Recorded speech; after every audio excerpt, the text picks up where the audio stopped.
Assalamualaikum warahmatullahi wabarakatuh. Perkenalkan, nama saya Dinia Rahmawardhani, NIM 190810201175. Kelas Pengantar Manajemen kelas D, Prodi S1 Manajemen. Di sini saya akan menjelaskan secara singkat tentang kasus dari PT Garuda Indonesia. PT Garuda Indonesia merupakan maskapai penerbangan di bawah kepemimpinan BUMN.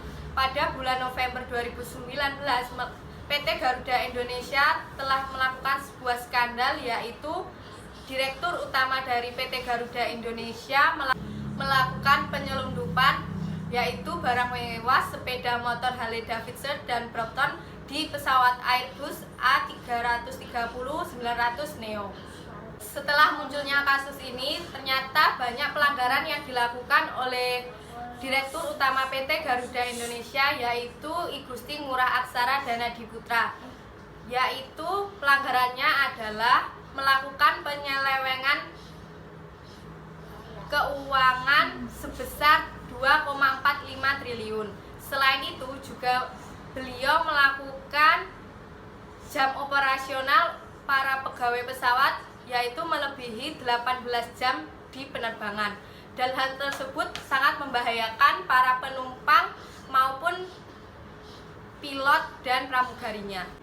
Bahkan kerugian yang ditanggung oleh negara akibat penyelundupan yang dilakukan oleh Direktur Utama PT Garuda Indonesia yaitu mencapai 1,5 miliar. Dan berdasarkan manifest penumpang dalam penerbangan pesawat Airbus A330-900 Neo dalam perjalanan Prancis ke Jakarta, Indonesia pada tanggal 17 November 2019, ternyata terdapat beberapa direktur yang ikut dalam perjalanan tersebut, yaitu seperti, dan akhirnya dari tindakan yang dilakukan oleh Direktur Utama PT Garuda Indonesia, yaitu Ari Askara, beliau akan mendapatkan pemecatan sementara oleh Menteri BUMN, yaitu Erick Thohir.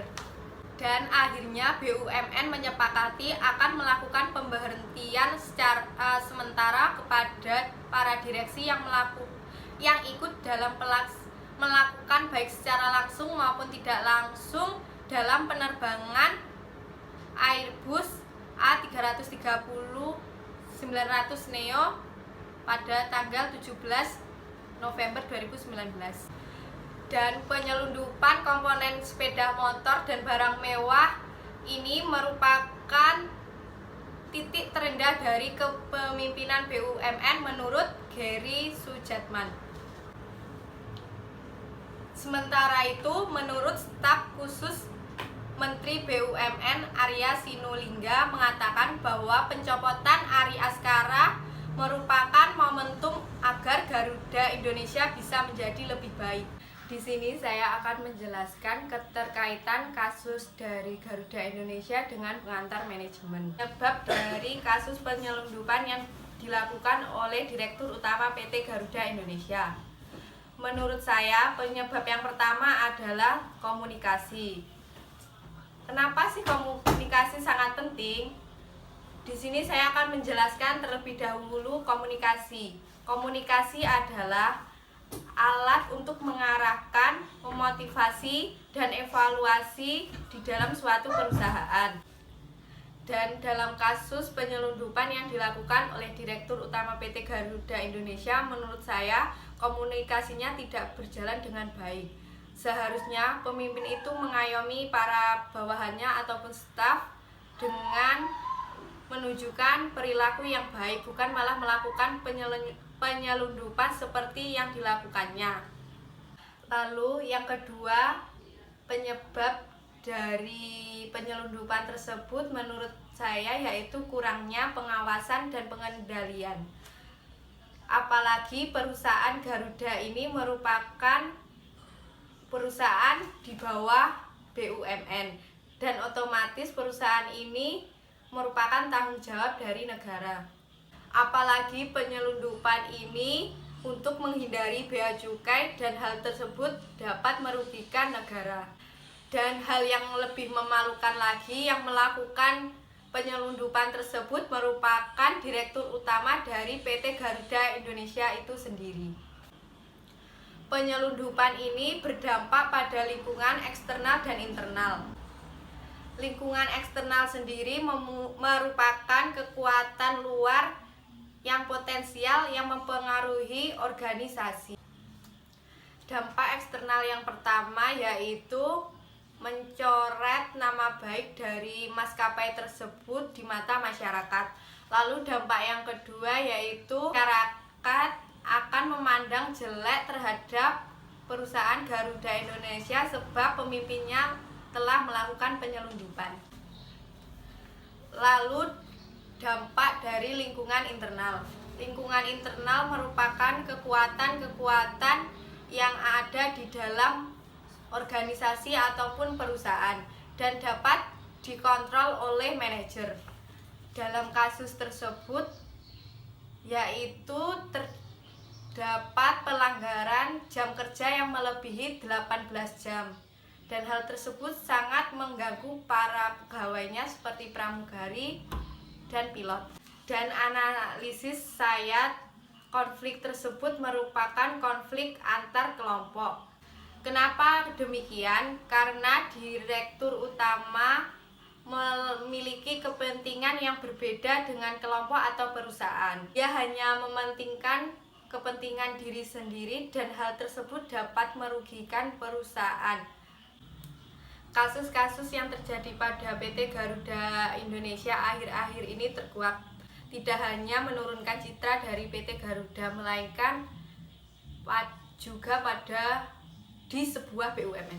Contohnya pada kasus penyelundupan sepeda motor Harley Davidson dan Brompton yang dilakukan pada bulan November pada pesawat tipe A330-900 Neo. Menteri Perhubungan menjelaskan berdasarkan peraturan standar izin penerbangan, penumpang dan barang wajib dicatat. Namun pada kasus penyelundupan tersebut barang-barang tidak dicatat. Dan hanya karena kesalahan dan pelanggaran etika yang dilakukan oleh Direktur Utama PT Garuda Indonesia, Ari Askara, bisa merugikan citra seluruh di dalam suatu BUMN. Dugaan penyelundupan komponen motor dan sepeda di dalam pesawat dinilai pengamat penerbangan sebagai titik terendah dari kepemimpinan BUMN. Dan dugaan penyelundupan ini menurut Menteri Keuangan Sri Mulyani ditaksir merugikan negara hingga 1,5 miliar. Pasalnya, suatu etika dalam kegiatan bisnis atau perusahaan merupakan aspek penting untuk dilaksanakan demi keberlangsungan dari perusahaan itu sendiri. Dalam hal ini perlu adanya penerapan etika yang bukan hanya menjadi tanggung jawab dari pemimpinan, melainkan juga seluruh anggota yang ada di dalamnya. Menurut Milton Friedman, seorang pakar ekonomi dan politik dari Amerika, bahwa etika tidak lebih daripada mematuhi kebiasaan dan hukum. Pengurangan etika terhadap hukum dan kebiasaan akan mendapat kritis yang serius. Menurut teori, tindakan perusahaan yang melenceng itu sendiri biasanya terdiri atas tindakan atau kelalaian orang-orang berbeda yang bekerja sama sehingga tindakan atau kelalaian mereka bersama menghasilkan tindakan perusahaan. Oleh karena itu, Menteri BUMN Erick Thohir resmi memberhentikan Gusti Ngurah Aksara Danadiputra alias Ari Askara dari jabatan Direktur Utama PT Garuda Indonesia dan sejumlah direktur terkait kasus dugaan penyelundupan sepeda motor Harley Davidson dan Brompton di pesawat Airbus A330-900 Neo karena beliau telah melakukan pelanggaran etika dan tanggung jawab dari perusahaan. Dengan begitu, banyaknya konflik-konflik dan permasalahan yang sudah terkuak, kita bisa mengambil pelajaran dari sisi positifnya. Sejak peristiwa pencopotan jabatan Ari Askara, diharapkan Garuda Indonesia dapat menjadi lebih baik dan mendapatkan pemimpin pengganti yang lebih taat terhadap etika dan tanggung jawab perusahaan serta berpegang teguh pada pedoman dalam menjalankan perusahaan.